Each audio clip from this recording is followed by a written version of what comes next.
नमस्कार बच्चों। पाठ 6 प्राकृतिक वनस्पति एवं वन्य जीवन ज्योग्राफी का चैप्टर है बेटा। पाठ हम पहले ही पढ़ चुके हैं।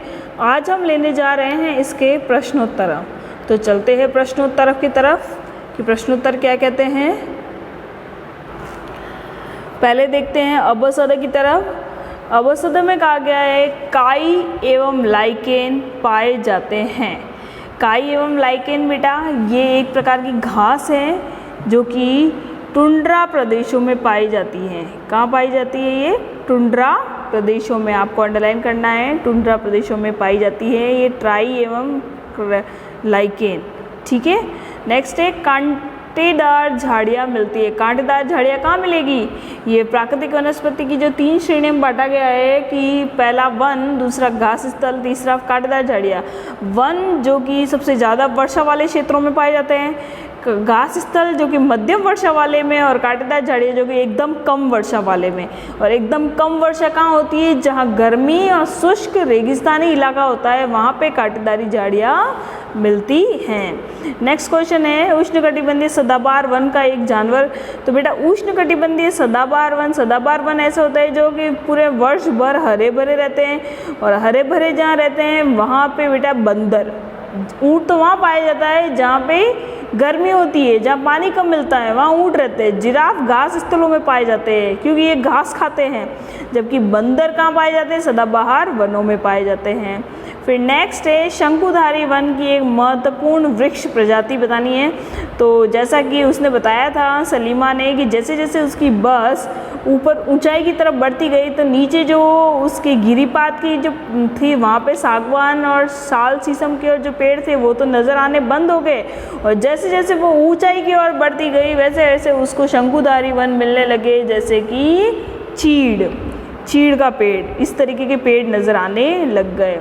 फिर नेक्स्ट क्वेश्चन है इसका कि जो स्टेपी घास स्थल होता है, अभी अपन ने पढ़ा कि अलग अलग घास स्थलों को अलग अलग नामों से जाना जाता है। तो स्टेपी नाम का जो घास स्थल है ये किसके अंतर्गत आता है? ये शीतोष्ण कटिबंधीय घास स्थलों के अंतर्गत आता है, और स्टेपी मध्य एशिया के जो घास स्थल होते हैं उसे स्टेपी कहा जाता है। ठीक है। अब चलते हैं मिलान करने वाले की तरफ। इसमें बोला है बेटा वॉलरस मैंने अभी आपको बताया था ये एक ध्रुवीय जानवर माना जाता है जो कि ठंडे इलाकों में ठंड से अपनी रक्षा करने में अपने आप को ढाल चुका है। तो वॉलरस आएगा ध्रुवीय जानवर। ठीक है।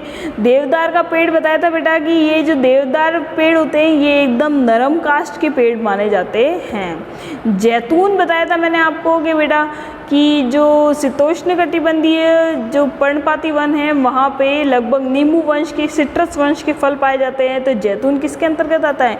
नींबू वंश सिट्रस का एक फल माना जाता है। हाथी जो है वो कि उष्णकटिबंधीय पर्णपाती वन का एक जानवर माना जाता है। ठीक है। तो आपको इसको मिलाना है, उष्णकटिबंधीय पर्णपाती वन का एक जानवर से मिलाना है। ठीक है।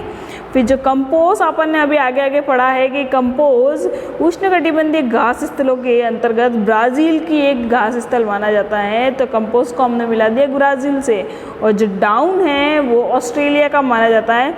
तो हमें ये यहाँ पे जो इन्होंने अंटार्कटिका लिखा हुआ है ये गलती से लिख दिया है, यहाँ ऑस्ट्रेलिया होगा बेटा।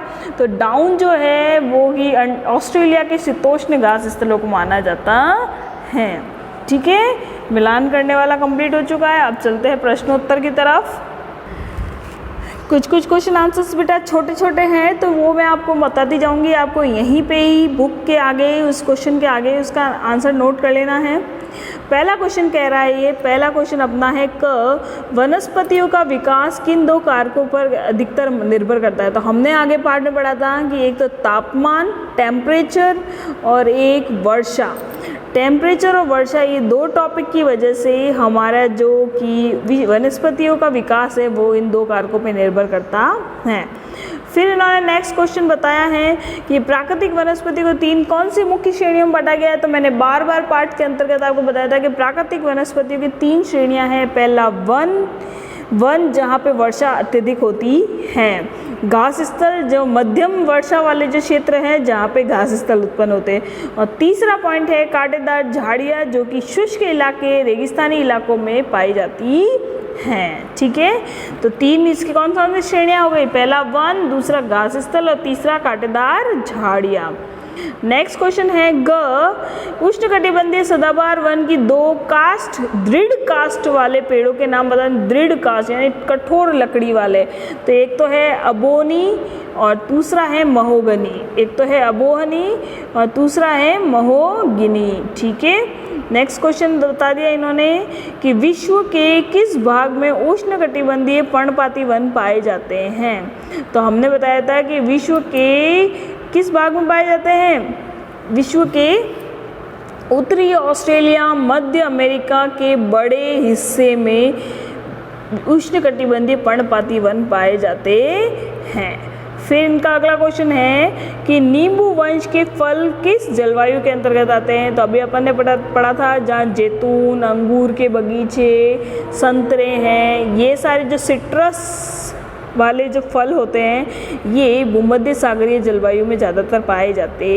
हैं। फिर उसके बाद में अगला क्वेश्चन दे दिया इन्होंने शंकुधारी वन की कोई 4 विशेषताएं। तो शंकुधारी वन की 4 विशेषताएं मैं आपको बता दूं, पेज संख्या 43 पे चलिए बेटा।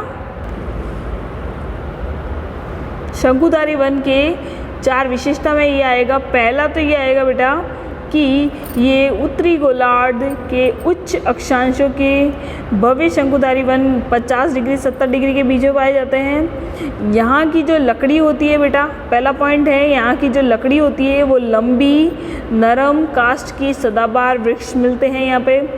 अपना दूसरा पॉइंट ये होगा कि इन कास्ट की लकड़ियों का उपयोग लुगदी बनाने में किया जाता है जो सामान्यतः अखबारी कागज बनाने के लिए काम में आती हैं। ठीक है, तीसरा पॉइंट आप इसका ये बता सकते हैं कि इस नरम कास्ट का प्रयोग माचिस बनाने और पैकिंग के बक्से बनाने के लिए भी किया जाता है।